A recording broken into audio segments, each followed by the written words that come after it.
دو باتیں تو طے ہو گئیں، یہ کہ اس بار بھی اقوام متحدہ کی جنرل اسمبلی کے سالانہ اجلاس میں شاہ محمود قریشی اور سشما سوراج کے درمیان کانٹے کا گالم گلوچی ملاکھڑا عالمی برادری کو منورنجن اپلبدھ کروائے گا۔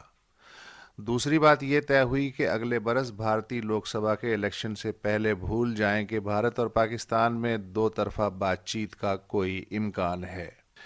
کئی برس پہلے خارجہ سیکریٹریوں کی سطح پہ مذاکرات تب منسوخ ہوئے تھے جب بھارت کو اس پہ غصہ آ گیا تھا کہ دلی کے پاکستانی سفارت خانے میں حریت کانفرنس کے رہنماؤں کو بات چیت سے پہلے چائے کی دعوت کا نیوتا کیوں دیا گیا۔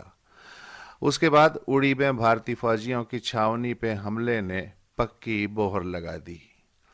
تازہ پاکستانی دعوت نامہ پہلے قبول اور پھر رد کرنے کا سبب بظاہر برہان وانی اور دیگر کشمیریوں کی یاد میں 24 جولائی کو جاری ہونے والے یادگاری ٹکٹ بنے، حالانکہ جب یہ ٹکٹ جاری ہوئے تب عمران حکومت پیدا بھی نہیں ہوئی تھی۔ ان ٹکٹوں کے اجرا کے کئی روز بعد مودی صاحب نے عمران خان کو وزیر اعظم بننے پہ مبارکباد بھی دی۔ نیو یارک میں سائیڈ لائن پہ وزرائے خارجہ ملاقات کی پاکستانی تجویز بھی سویکار کر لی۔ پھر اچانک یہ یادگاری ٹکٹ جاری ہونے کے 2 ماہ بعد ویلن بن گئے۔ ٹھہرو، یہ شادی نہیں ہو سکتی، ہا ہا ہا ہا ہا۔ پچھلے 2 ماہ میں نئی پاکستانی حکومت نے جی ایچ کیو کو اعتماد میں لیتے ہوئے 3 بار بھارت سے بات چیت کی خواہش کا اظہار کیا۔ پہلی بار عمران خان نے وزیر اعظم بننے سے پہلے قوم سے خطاب میں 1 قدم کے جواب میں 2 قدم آگے بڑھنے کی پیشکش کی۔ اس پیشکش کو اور پرکشش بنانے کے لیے کرتارپور گردوارے کے لیے یاترا راستہ کھولنے کی بھی تجویز بلند کی گئی۔ دوسری بار اعلیٰ بھارتی قیادت کے ساتھ ٹیلی فونک رابطے سے عمران خان نے یہ نتیجہ اخذ کیا کہ بھارت بات چیت کے لیے تیار ہے، مگر بھارت نے فوراً تصحیح کی کہ فون کال بات چیت کے لیے نہیں بلکہ رسمی خیر سگالی کے طور پہ ہوئی تھی۔ تیسری بار نیو یارک میں دونوں ممالک کے وزرائے خارجہ کی ممکنہ ملاقات کو پاکستان نے مذاکرات کی بحالی کے طور پہ دیکھا، مگر بھارت نے پھر تصحیح کی کہ بھائی ہم صرف آپ کے کہنے پہ ملاقات کر رہے ہیں، اسے باضابطہ بات چیت کی بحالی نہ سمجھا جائے۔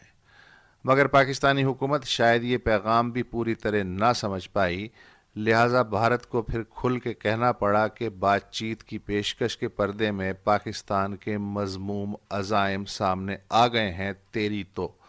اس موقع پہ میں وہ گھسا پٹا قصہ سنانا نہیں چاہ رہا کہ کمہار جب اپنے خوشحال پڑھے لکھے بیٹے کا رشتہ لے کے نمبردار کے پاس گیا تو نمبردار پہ سکتہ طاری ہو گیا۔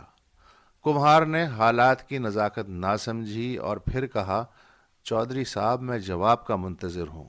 نمبردار نے مسٹنڈوں کو اشارہ کیا اور وہ بیچارے کمہار پہ پل پڑے۔ کمہار بڑی مشکل سے اٹھا اور کمرے سے باہر نکل کے پھر پلٹا، تو پھر چودھری صاحب میں رشتے تو انکار سمجھا۔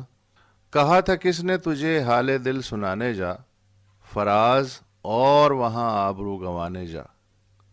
اگر یہ درست ہے کہ پاکستان میں خارجہ و علاقائی پالیسی بالخصوص افغانستان و انڈیا سے متعلق حکمت عملی کا پتہ بھی فوج کی اجازت کے بغیر نہیں ہلتا، تو دوسری جانب سے جو لفظیات استعمال ہو رہی ہیں انہیں سن کے لگتا ہے کہ ہو نہ ہو بھارت کی پاکستان پالیسی اس وقت از قسم T V anchors Arnab Goswami کی مشاورت سے بن رہی ہے۔